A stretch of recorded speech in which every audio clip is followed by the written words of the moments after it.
Welcome to all of you guys.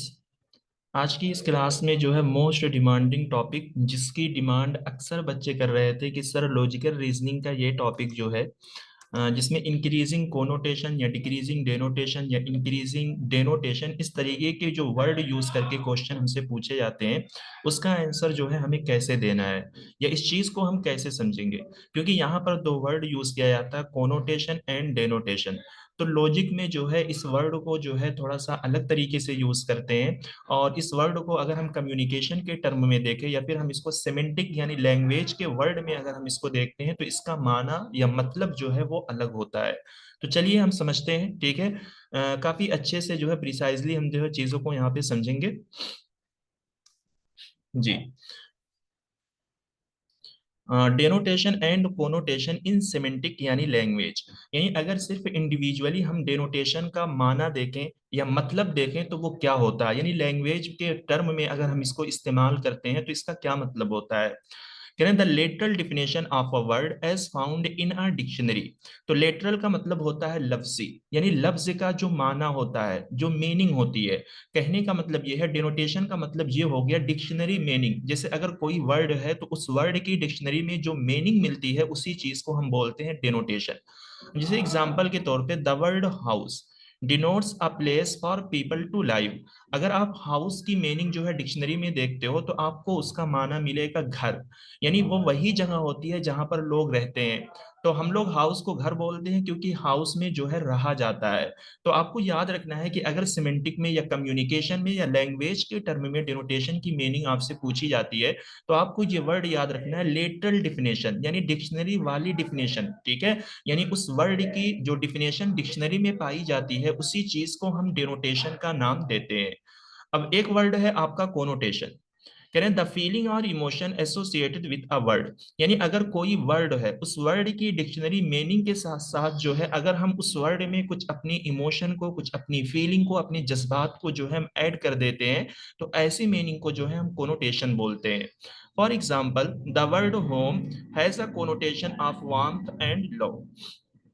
तो यहाँ पर भी होम, ठीक है, एक वर्ड है। तो इसकी अगर आप डेनोटेशन यानी अगर आप इसकी डिक्शनरी मीनिंग देखते हो तो वही है, यानी इसका माना आपको मिलेगा घर। बट होम की हमें कोनोटेशन बताना है। तो कोनोटेशन बताने के लिए जो है हम इस होम वर्ड से कुछ अपने इमोशन को, अपने लव, अपनी फीलिंग, अपनी गर्मजोशी को जो है इसके साथ हम क्या करेंगे, ऐड करेंगे। हम कैसे ऐड करते हैं। जैसे हाउस की डिनोटेशन मीनिंग आपने बता दिया कि सर घर होती है, बट मैंने कहा कि आप इसकी कोनोटेशन बताओ, तो आप यही कहोगे कि सर ये घर तो मेरा मंदिर है, बिल्कुल मस्जिद जैसा है, बिल्कुल ताजमहल जैसा दिखता है ना। मेरे घर पे जो है 4 कमरे हैं, एक बरामदा है, एक आंगना है। इस तरीके की चीजें जो है कि आप अपने घर को बताने के लिए या अपने घर की कोनोटेशन को आप डिफाइन करने के लिए उस वर्ड से जो भी आपके इमोशन लग सकते थे, जो भी आपके अटैचमेंट जो है उस वर्ड से आपके घर से लग सकते थे, उस चीज को आप यहाँ पे क्या करते हो, डिफाइन करते हो। तो कोनोटेशन का मतलब ये होता है किसी भी वर्ड के साथ जो है जब आप अपने इमोशन को, अपने लव, अपने जज्बात को, अपने वार्मथ को जो है आप लगाकर बयान करते हो, तो उस चीज को हम कोनोटेशन बोलते हैं। ठीक है। तो ये है सिमेंटिक लैंग्वेज के एतबार से इसकी मीनिंग है डेनोटेशन एंड कोनोटेशन। बट जो हमसे लॉजिकल रीजनिंग में क्वेश्चन पूछे जाते हैं, denotation and connotation in logic use as a name of classes. तो लॉजिक में जो है इसको हम क्लासेस, ऑब्जेक्ट या वर्ड के तौर पे जो है हम यूज करते हैं। और लॉजिक में डेनोटेशन को जो है एक्सटेंशन के नाम से जाना जाता है, कोनोटेशन को जो है इंटेंशन के नाम से जाना जाता है।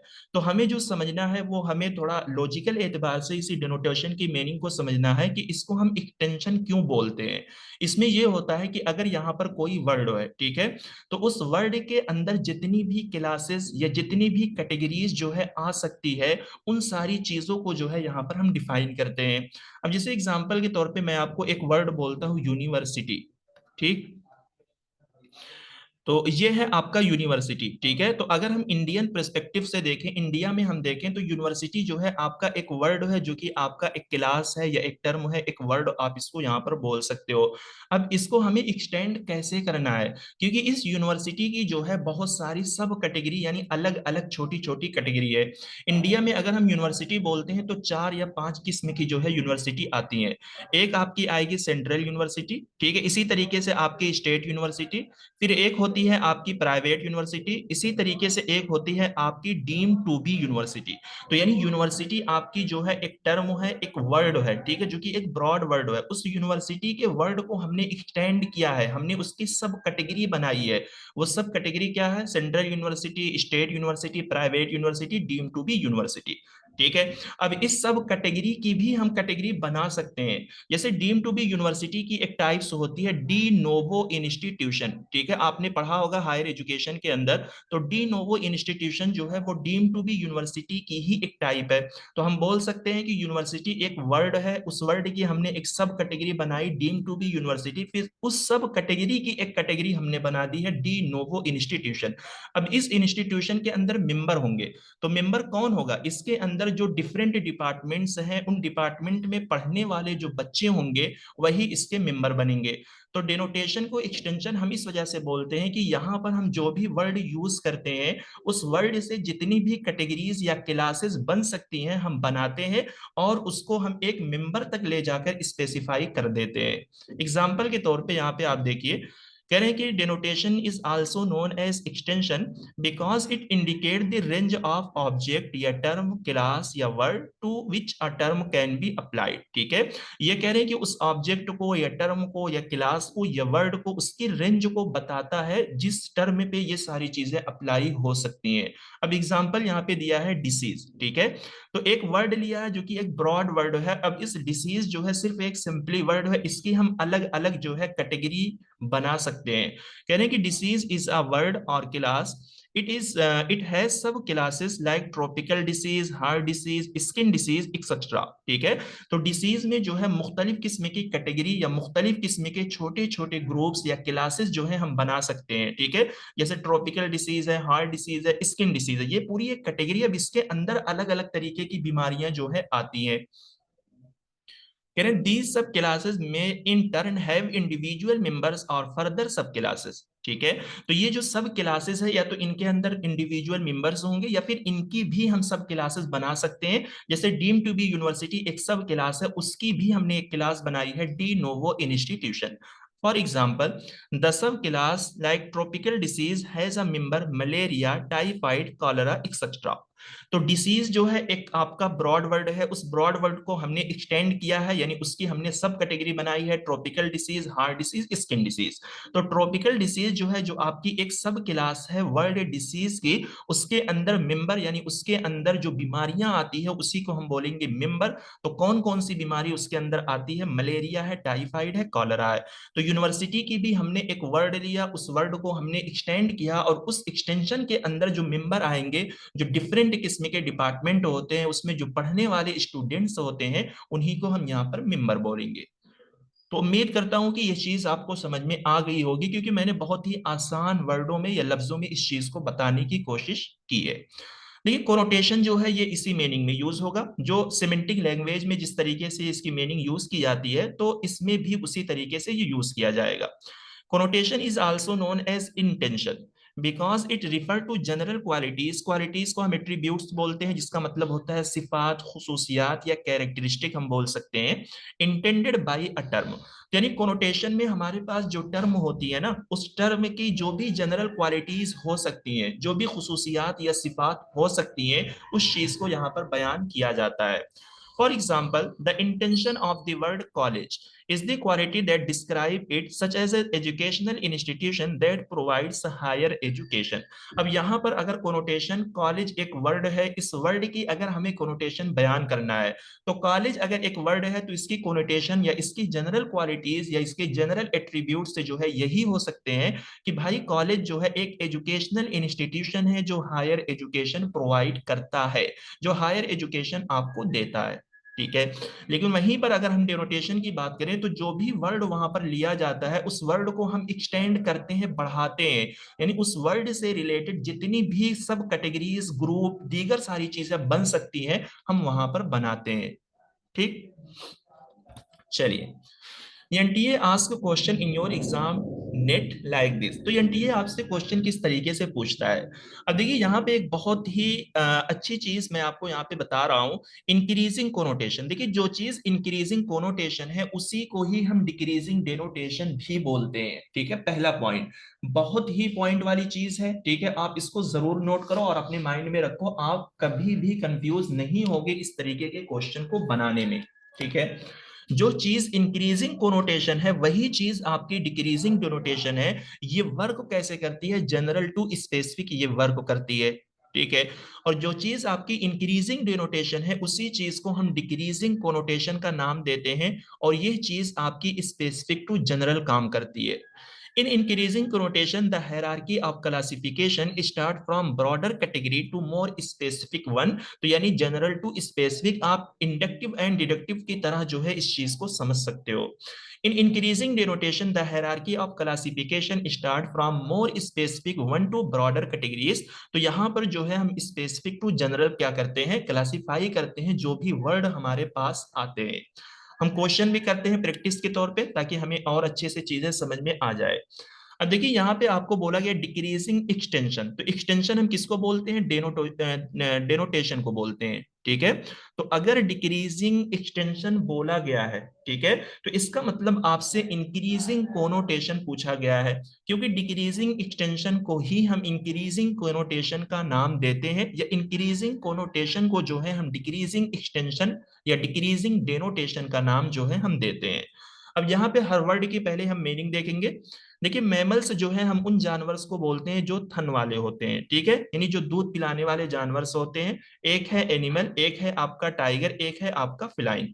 तो फिलाइन जो है ये बेसिकली जानवर की एक कैटेगरी है जो पंजा मारने वाले जानवर्स होते हैं, खूंखार जानवर्स होते हैं जिनकी एक तरीके से मूंछ लगी होती है। ठीक है, अब यहाँ पे हम देखेंगे तो डिक्रीजिंग एक्सटेंशन जो है यानी इंक्रीजिंग कोनोटेशन आपसे पूछा गया है, तो इसमें हम क्या करते हैं? जनरल टू स्पेसिफिक हम जाते हैं। अब यहाँ पर अगर आप देखोगे तो इसमें कोई एक ऐसा वर्ड होगा जो जनरल होगा, यानी जिसके अंदर सारी चीजें आ सकती हैं। तो ये है आपका एनिमल। ठीक है, तो हमने लिया यहाँ पे एनिमल क्योंकि एनिमल जो है एक जनरल वर्ड है। अब इसी एनिमल की हमें सब कैटेगरी बनानी है। ठीक है, तो अब एनिमल में हमने एक कैटेगरी बनाई है मैमल की। ठीक है, क्योंकि मैमल जो है उस जानवर को बोलते हैं जिनके पास थन होता है, जो दूध पिलाने वाले जानवर होते हैं। ठीक है, तो एनिमल के बाद जो है जनरल टू स्पेसिफिक हमें जाना है, तो ये है आपका मैमल। ठीक है, फिर उसी मैमल के अंदर जो है आपकी एक कैटेगरी बनेगी, किस चीज की? फिलाइन की बनेगी। ठीक है, क्योंकि फिलाइन जो जानवर होते हैं वो मैमल होते हैं। ठीक है, यानी मैमल की कैटेगरी में फिलाइन आएगा, क्योंकि फिलाइन की कैटेगरी में जो भी जानवर होते हैं उनके पास थन होते हैं। ठीक है, जैसे बिल्ली हो गई, वो भी फिलाइन की कैटेगरी की है। ठीक है, अब उसी फिलाइन की कैटेगरी का एक जानवर है आपका टाइगर। ठीक है, जिसको हम बोलते हैं चीता। तो अगर आप बिल्ली का शेप देखोगे, उसकी शक्ल देखोगे, या फिर इस तरीके से टाइगर का शेप आप देखो, तो दो उनके अंदर सिमिलैरिटी होती है, यानी उसके पास भी मूंछ होती है, वो भी पंजा मारते हैं, निछोरा मारते हैं, तो टाइगर भी ये काम करते हैं। तो हमने जनरल से जो है स्पेसिफिक कर दिया है। हमारे पास एक ब्रॉड टर्म थी एनिमल, उस एनिमल के अंदर हमने एक सब कैटेगरी बनाई मैमल, क्योंकि उसी मैमल के अंदर फिर हमने एक कैटेगरी बनाई फिलाइन, और फिलाइन में से हमने एक जानवर, एक मेंबर को खास कर दिया है। ठीक है, फिलाइन के अंदर कैट भी आ सकते हैं, मुख्तलिफ किस्म के जानवर आ सकते हैं, लेकिन उसी मुख्तलिफ किस्म के जानवर में से हमने एक जानवर टाइगर को बताकर स्पेसिफिक कर दिया है, खास कर दिया है। तो ये आपका इसका आंसर होगा इस एतबार से ऑप्शन नंबर 4। ठीक है, देखते हैं question two. The collection of all object to which a term may correctly be applied is called. ठीक है, तो सारे ऑब्जेक्ट का कलेक्शन जो कि इस टर्म पे अप्लाई हो सकता है करेक्टली, उसको हम क्या बोलेंगे? तो कलेक्शन ऑफ ऑल ऑब्जेक्ट आप क्या है, यानी हमारे पास डिनोटेशन है, उसी डिनोटेशन के अंदर हम मुख्तलिफ किस्म के ऑब्जेक्ट या मुख्तलिफ किस्म के क्लासेस या मुख्तलिफ किस्म की सब कैटेगरीज, सारे वर्ड जो है इसमें यूज किए जाते हैं। आप इन सारे वर्डों पे गौर रखो ताकि आपको कंफ्यूजन कंफ्यूजन ना हो। तो ये डिनोटेशन से क्वेश्चन पूछा गया है, तो वही है कि एक्सटेंशन ऑफ द टर्म या डिनोटेशन ऑफ दैट टर्म, यानी उस टर्म को हम एक्सटेंड करेंगे या उस टर्म की हम डिनोटेशन करेंगे, तभी collection of the all object बनेगा। ठीक है, चलिए। Arrange the following group of terms in order of decreasing intention. ठीक है, तो डिक्रीजिंग इंटेंशन का मतलब क्या हो गया, इंटेंशन को हम क्या बोलेंगे, कोनोटेशन बोलेंगे। ठीक है, इंटेंशन को हम कोनोटेशन के नाम से जानते हैं लॉजिक में। तो जो चीज आपकी डिक्रीजिंग इंटेंशन है यानी डिक्रीजिंग कोनोटेशन है, इसी चीज को हम इंक्रीजिंग डेनोटेशन का नाम देते हैं। ठीक है, तो डिक्रीजिंग कोनोटेशन को ही इंक्रीजिंग डेनोटेशन का नाम दिया जाता है। और ये लॉजिक में किस तरीके से काम करती है, स्पेसिफिक टू जनरल काम करती है। ठीक है, तो स्पेसिफिक टू जनरल हमें कैसे जाना है, तो यहां पे हम देखेंगे कि इसमें कौन सी ऐसी चीज है जो एक स्पेसिफिक चीज पे एक स्पेसिफिक मेंबर पर आती है। तो टाइगर, तो टाइगर यहाँ पे एक वर्ड है जो कि एक स्पेसिफिक है, यानी ये कैटेगरी नहीं है जानवरों की, बल्कि फिलाइन जो है एक कैटेगरी है। जो मूंछ वाले जानवर से होते हैं, पंजा मारने वाले जानवर से होते हैं, उन्हीं में से एक स्पेसिफिक मेंबर है टाइगर। ठीक है, तो हमने एक स्पेसिफिक चीज ली। अब इसी स्पेसिफिक चीज से हम चलेंगे आगे तक, जनरल तक जाएंगे। तो ये स्पेसिफिक जानवर किस कैटेगरी से निकला है, फिलाइन कैटेगरी से निकला है। ठीक है, और ये फिलाइन जो है आपकी किस कैटेगरी से निकली है, मैमल से निकली है। ठीक है, फिर और ये मैमल जो है आपकी एक ब्रॉड कैटेगरी जिसको हम बोलते हैं एनिमल, उससे निकला है। ठीक है, तो इस एतबार से इसका जो आंसर होगा ऑप्शन नंबर 4। ठीक है, तो यहीं पे इस क्लास को या इस सीरीज को जो है हम खत्म करते हैं, क्योंकि अक्सर बच्चों की ये डिमांड थी इंक्रीजिंग कोनोटेशन या डिक्रीजिंग डेनोटेशन ये क्या होता है, हमें समझ में नहीं आता, क्वेश्चन में हमें कंफ्यूजन होती है। तो मैंने बहुत ही आसानी के साथ जो है इस चीज को वाज़ेह करने की, क्लैरिफाई करने की कोशिश की है। उम्मीद करता हूं कि आप लोगों को समझ में आ जाएगा। अगर नहीं आएगा तो आप कमेंट बॉक्स का इस्तेमाल करके अपने डाउट्स जो है आप लोग क्लियर कर सकते हो। तब तक के लिए आप हमारे साथ बने रहिए, हमारे चैनल को ज्वाइन लाइक कीजिए, सब्सक्राइब कीजिए, आगे के लिए नेक्स्ट वीडियो का वेट कीजिए। Thank you.